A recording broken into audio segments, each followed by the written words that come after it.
Hello students, today in this session we are going to talk about the respiration as a life process. Respiration is the biochemical process in which the cells of an organism obtain energy by the breakdown of glucose molecule. Now, depending upon whether this breakdown of glucose is taking place in the presence of oxygen or in the absence of oxygen, the respiration is of two types, that is aerobic and anaerobic respiration. Aerobic respiration, it occurs in the presence of oxygen, whereas anaerobic respiration, it occurs in the absence of oxygen. In aerobic respiration, glucose is completely oxidated, whereas in anaerobic respiration, glucose is partially broken down. In aerobic respiration, end products are carbon dioxide and water, whereas in case of anaerobic respiration, end products are either ethyl alcohol and carbon dioxide or lactic acid, depending upon whether this anaerobic respiration is taking place in yeast or temporarily in muscle cells of living beings, right? Then in aerobic respiration, more energy is produced. One glucose molecule gives around 38 ATP molecules in aerobic respiration, whereas in anaerobic respiration, one glucose molecule gives 2 ATP molecules. Aerobic respiration is found in most of the aerobes, that is plants and animals, just like Q2, whereas anaerobic respiration occurs only in few organisms like yeast, some bacteria that are called as anaerobes, and some parasitic worms. There are various pathways in which the breakdown of glucose takes place. Whatever be the type of respiration, whether aerobic respiration or anaerobic respiration, the first step is conversion of or breakdown of the glucose into pyruvic acid. One glucose molecule is a 6 carbon atom molecule, whereas pyruvic acid is a 3 carbon atom molecule. So, one glucose molecule is broken down into 2 pyruvic acid molecules plus energy. And this process of conversion of one glucose molecule into pyruvic acid molecules is called as glycolysis. This process of glycolysis, it is completed in cytoplasm and it does not require oxygen. And this is a common pathway for that of the aerobic as well as anaerobic respiration. Now, the fate of pyruvate or pyruvic acid is different in aerobic and anaerobic respiration. In aerobic respiration, when that is in the presence of oxygen, this pyruvic acid molecule is completely oxidated into carbon dioxide, water and energy, and that process is completed in mitochondria. Whereas in anaerobic respiration, pyruvic acid molecule, it is broken down into ethyl alcohol plus carbon dioxide and energy. Ethyl alcohol or ethanol is a 2 carbon atom molecule. Now here, this process of production of or breakdown of the pyruvic acid into that of ethanol is seen in yeast. Now, in your muscle cells, in human muscle cells, in the conditions like whenever there is a lack of oxygen, temporary anaerobic respiration take place. Now let me just ask you to recall the times whenever you are doing the vigorous exercise, depending upon your stamina, after certain time period you start feeling that your muscle has started becoming stiff. What actually happens during these conditions that whenever after doing the vigorous exercise there is lack of oxygen, then in spite of the complete oxidation of the glucose, what happens? The partial oxidation of glucose start taking place, and as a result lactic acid starts getting formed, and the accumulation of this lactic acid makes you feel the stiffness of the muscles, that is muscle fatigue, which later on, once you stop doing the exercise, get mobilized and is completely oxidated into carbon dioxide, water and energy. Energy produced during the process of the respiration, whether it be the aerobic or anaerobic, that is immediately used to synthesize a molecule called as ATP. ATP is adenosine triphosphate, and it is an energy currency for most of the cellular processes. The energy released during the process of respiration is used to make an ATP molecule from ADP and inorganic phosphate. Now, this is a nucleotide that performs most of the essential roles in the cell. It releases the energy whenever its phosphate bonds are hydrolyzed. Means the energy is basically stored in their phosphate bonds. As the term says, adenosine triphosphate. To the adenosine, 3 phosphate molecules are attached. In plants, all the parts like roots, stem and leaves, they perform respiration separately. Roots of the plants take the oxygen required for respiration from the air present in between the soil particles. The stem of the herbaceous plants have stomata for gaseous exchange, whereas woody stems have lenticels for gaseous exchange. Whereas in case of leaves, the respiration occurs through the stomatas. Now here, during the daytime, in case of a plant, respiration as well as the photosynthesis, both the processes are taking place. So the carbon dioxide generated during the respiration is used up for the photosynthesis process.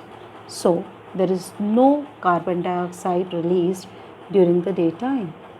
Whereas at the night time, photosynthesis is not taking place due to the absence of sunlight. So as a result, the product of the respiration, that is carbon dioxide, is given out continuously, and this carbon dioxide elimination is the major process going on at the night time. That is why we are advised not to stand under a tree at the night time. In case of animals have evolved different organs for the uptake of oxygen from environment.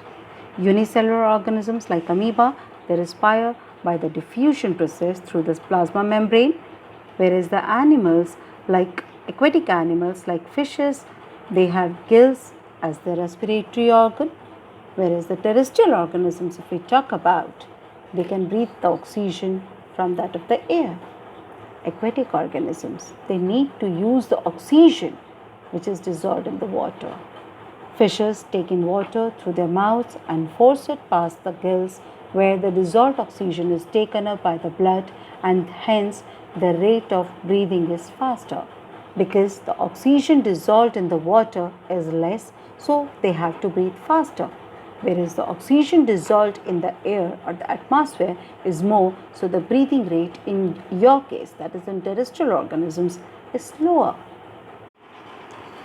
Let's now concentrate on the respiration in human beings.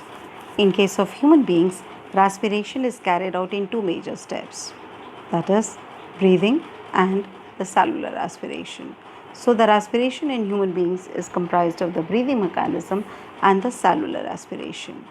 During the breathing mechanism, the main respiratory system is involved, and the main organs of this human respiratory system are nose, nasal passage, trachea, bronchi, lungs and diaphragm. Now let's talk about what are the major differences between the breathing and respiration process. Breathing is a mechanical process. Respiration is a complex process which includes the breathing and the cellular respiration. In breathing, no enzymes are involved, but in case of respiration, enzymes are involved. Then, in case of breathing, no energy is released, whereas in case of respiration, the energy is released and stored in the form of ATPs. Whatever inhaled oxygen is present in breathing process, that is used up for the complete oxidation of the glucose and thus producing the energy. Then breathing, basically in this case, exchange of oxygen and carbon dioxide is taking place, whereas in case of respiration, that is cellular respiration, utilization of that inhaled oxygen for the complete oxidation of the glucose takes place. In human beings, air is taken into the body through the nostrils. The air passing through the nostrils is filtered by the fine hairs that line the nasal passage. This nasal passage is also lined with mucus, which helps in trapping the dust particles and thus warming up the air too. Now, the air passes through the throat and into the lungs. Now, here, if you are able to see, the nasal passage is leading to the pharynx and then pharynx to that of the larynx. Larynx is actually the voice box. The vibration of the vocal cords in this larynx or the voice box helps in producing the sound. Now, here, before you just talk about this, let me just tell you the area starting from that of your shoulders till the region where the legs originate, that is hind limbs originate, is called as the trunk region. And the trunk region of yours is divided into two main regions, thoracic region and abdominal region. Upper region and the partition between the two, thoracic and abdominal region, is basically the diaphragm. Upper region is the thoracic region, which is enclosing the lungs and the heart, whereas the abdominal region is the lower region on the lower side of the diaphragm, which is including all the major parts of the alimentary canal, excretory system, as well as the reproductive system. Air once enters through the nasal passage, it enters to the pharynx, from pharynx to larynx, larynx to trachea, and then to bronchi, and then to bronchioles, and then alveoli. Now here, the rings of the cartilage that are present, it ensures that air passage does not collapse whenever there is less of air. Now here, lungs. Within the lungs, the air passage divides into smaller and smaller tubes called as bronchioles, which finally terminate into balloon-like structures which are called as alveoli. Alveoli are the balloon-like air sacs which actually enlarges or increases the surface area for the gaseous exchange. They are provided with the extensive network of the blood capillaries. The presence of the millions of the alveoli in the lungs provides a very large surface area for the gaseous exchange, and at the same time it helps it to bring about the gaseous exchange very, very efficiently. Let's just talk about now how does the breathing mechanism takes place. For understanding that, I would request all of you to do one activity. What you do is, you just keep your left hand on your chest, that is on your thoracic cavity, and right hand on your abdomen, that is abdominal cavity. And after that, you take in a deep breath. Okay, and then you just exhale. Repeat this process twice and thrice. When we breathe in, we experience the enlargement of thoracic cavity, and when we breathe out, we experience the reduction in the size of thoracic cavity. In this overall process, the two main structures has got a significant role, that is rib cage and diaphragm. During the inhalation process, that is when we breathe in, the external intercostal muscles attached to the rib cage contract, and thus resulting in lifting of the rib cage, and the originally dome-shaped diaphragm becomes flattened. As a result, the overall size of the thoracic cavity it enlarges, which results in decrease in the partial air pressure present within the thoracic cavity. As a result, air rushes in from outside through nostrils, nasal passage, trachea, bronchi, bronchioles, and then alveoli. The alveoli, being the balloon-like air sacs, provide a large surface area where exchange of gases can take place. The wall of alveoli, they are provided with a very extensive network of blood capillaries. It has all the characteristics of a perfect respiratory surface. That is, it has large surface area, it's moist, and it is richly supplied with blood capillaries.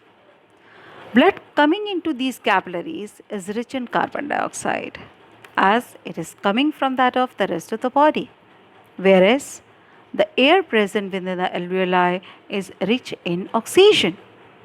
As a result, the diffusion gradient is established between the gases present within the alveoli and the blood capillaries.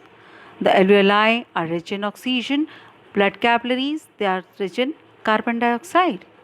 As a result, carbon dioxide from that of the blood capillaries it diffuses into the alveoli, and the oxygen from the alveoli it diffuses into the blood capillaries. As a result, the blood which is leaving the alveoli it becomes rich in oxygen, and the air which will be now leaving the alveoli is rich in carbon dioxide. And this carbon dioxide rich air takes the reverse path, that is from alveoli to bronchioles to bronchi, trachea, and then nasal passage, and then through nostrils outside. During this breathing cycle, when the air is taken in and let out, the lungs always contain a residual volume of air. Now, what do I mean by that? Even after the forceful exhalation process, certain volume of the air is retained within the lungs. That volume is called as residual volume of the air. And this residual volume facilitates in providing the sufficient time for oxygen to be absorbed and for the carbon dioxide to be released. In unicellular organisms or lower forms, diffusion is sufficient for transport of gases. But whenever the body size of animal is large, diffusion pressure alone cannot take care of oxygen delivery to all the body parts. Here comes the role of respiratory pigment. Respiratory pigment is hemoglobin. Respiratory pigment hemoglobin is present in RBCs, that is in the blood. Blood is a medium of transport of the respiratory gases. Now this respiratory pigment, that is hemoglobin, has got a significant role in the transport of gases. About 97% of oxygen is transported through this hemoglobin in the form of oxyhemoglobin, as the hemoglobin has got a high affinity for oxygen, whereas the only 3% is transported, 3% of oxygen is transported through that of the plasma. But if we talk about the transport of carbon dioxide, then carbon dioxide is more soluble in water than oxygen. So, most of it gets transported in the dissolved form in our blood, whereas very little percentage of it is transported with that of the hemoglobin.